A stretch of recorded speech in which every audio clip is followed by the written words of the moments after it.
It was a Saturday morning, the kind where sunlight spills through the curtains and the world feels soft and slow. I was in the kitchen, sipping coffee, my laptop open to a half-finished presentation on the mental health benefits of therapy animals. The smell of roasted beans hung in the air, grounding me. Then came a sound that shattered it. A choked, pitiful wheeze, so unlike the cheerful chirps of my daughter Sophie's guinea pig, Muffin. Before I could process it, Sophie's scream tore through the house, raw and terrified, like a knife to my heart. My coffee cup slipped, splashing across my notes as I ran toward her room, dread coiling in my gut like a snake. I'm Dr. Ollie V.Y. Harper, Director of the National Institute for Animal-Assisted Therapy, a job that's taught me how deeply animals can heal us. Sophie, my sensitive 8-year-old, relied on Muffin, her emotional support guinea pig, to navigate her anxiety and sensory struggles. His gentle squeaks and soft fur were her safe haven in a world that often felt too loud. But when I burst into her room, the sunlight wasn't soft, it was harsh, exposing a nightmare. Sophie was pressed against the wall, her hands over her mouth, eyes wide with horror. In the middle of the room stood Deborah Langley, president of our Pine Grove Homeowners Association, her face flushed with smug satisfaction. Under her hand was the Pine Grove HOA Rulebook, a thick spiral-bound tome. And beneath it, barely VY Cybele, was Muffin's tiny, still body. The room spun. Nausea hit me like a tidal wave. Sophie's whimpers and my pounding pulse drowned out everything else. Deborah looked up, not with guilt, but with a cold, righteous nod. "Dr. Harper," she said, her voice sharp as a blade. "This rodent VY OLAT Bylaw 7, Section C, Paragraph 2. No nuisance animals allowed. It was making a mess, stinking up the common areas. I warned you." I could barely speak. "Muffin," I choked out, stepping closer, my legs like lead. Sophie let out a broken sob. He was her emotional support animal, Deborah. "Registered. You saw the paperwork." My mind raced, the professional in me analyzing the cruelty, the rulebook, a symbol of Deborah's petty power, used to crush a life. The symbolism was as brutal as the act. Deborah scoffed, nudging the book with her polished shoe. "Emotional support? That's just an excuse to break the rules, Dr. Harper. We have standards here." Sophie wailed, "You killed him. You monster." Her small body shook against me as I pulled her close. Deborah's lips thinned. "Don't be dramatic, child. It's just a guinea pig. Get a goldfish theory quieter." Her callousness lit a fire in me, a cold, precise rage. "Deborah," I said, my voice low and steady, "you've committed animal cruelty. You've terrorized a child. This was premeditated, and I'll make sure you pay." I guided Sophie to her dad, Michael, and turned back to Deborah. "I'm Dr. Ollie V.Y. Harper, and my career is built on protecting the human-animal bond. You're about to become a case study." Her smug facade flickered, but she doubled down. "I was enforcing the bylaws." I shook my head, pulling out my phone. "This is a felony, Deborah. Muffin was Sophie's lifeline, and you knew it. I'm calling the police, and I'll use every resource I have to bury you." Fear flashed in her eyes, but it was too late. The police arrived. Officer Riley, a young woman with kind eyes, and Sergeant Torres, a no-nonsense veteran. I explained everything, pointing to Muffin's body, still under the rulebook. Deborah spun her tale, claiming Muffin was a disease-carrying rodent. I handed over Muffin's ESA documentation, letters from Sophie's pediatrician and therapist, filed meticulously when we moved in. Deborah had known from day one. Officer Riley lifted the rulebook, revealing Muffin's crushed form, his tiny paw outstretched. I choked back a sob. Sergeant Torres turned to Deborah. "Did you use this book to crush the animal?" Her bravado cracked. I placed it firmly to contain it.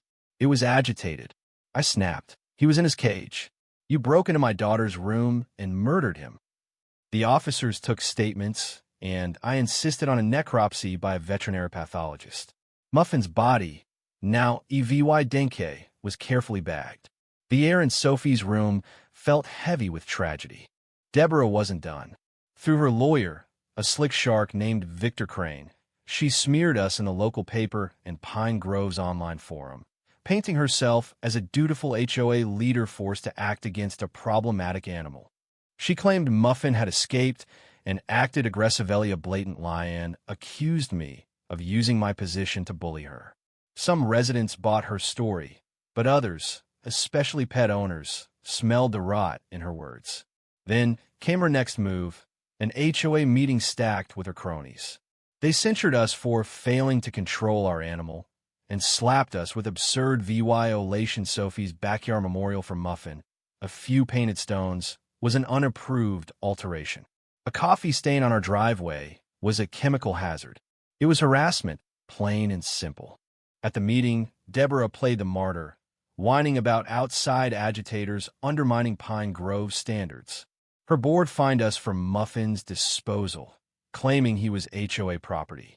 The gall was staggering, but I saw cracks in her armor. Residents like Mrs. Ellis, whose cat Deborah had once targeted, and Mr. Patel, whose terrier she'd fined for barking, looked furious.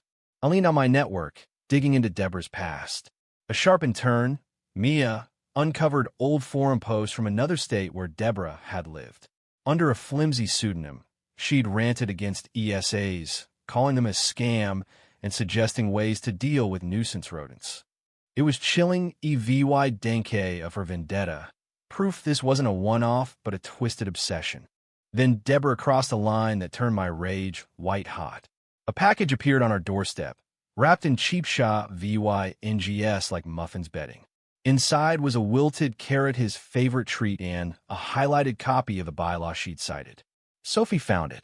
Her scream, raw and heartbroken, broke me. This wasn't rule enforcement. It was psychological torture. I photographed everything and handed it to Sergeant Torres. "She's taunting my daughter," I said, trembling. "This is emotional terrorism." He nodded grimly. "We're close to felony charges, Dr. Harper. Her lawyer's good, but this is indefensible." The Pine Grove community picnic became the breaking point. Residents, fed up with Deborah's cruelty, planned a reckoning. The park buzzed with tension, not the usual laughter. Deborah arrived, flanked by Victor Crane, her confidence brittle. Mrs. Ellis took the microphone, her voice steady. "Deborah Langley, your cruelty ends today." One by one, residents spoke. Mr. Patel, a couple whose therapy dog Deborah had targeted. I stepped up last, holding enlarged necropsy photos showing Muffin's shattered body, the rulebook's imprint clear. Gasps rippled through the crowd. I held up Deborah's online rants. This is her hatred, her prejudice. She didn't just kill Muffin, she terrorized a child. I detailed her history of harassment, painting a portrait of a serial abuser. Sergeant Torres stepped forward with 2 officers. "Deborah Langley," he said, "based on new EVY Denke, including the necropsy, expert testimony, and your pattern of malice, you're under arrest for felony aggravated animal cruelty." Handcuffs clicked. Deborah's face crumpled, her empire in ruins. The crowd was silent, the weight of her cruelty sinking in. The fallout was swift. News outlets seized the story, focusing on the rulebook as a murder weapon. Deborah's board resigned in shame. A new board, led by Mrs. Ellis and Mr. Patel, apologized to us and started a fund in Muffin's name for animal shelters. Sophie's healing was slow. Therapy helped, but nightmares plagued her. We redecorated her room, erasing Muffin's enclosure with her tearful consent. Her memorial garden became her refuge, where she'd leave dandelions and whisper to him.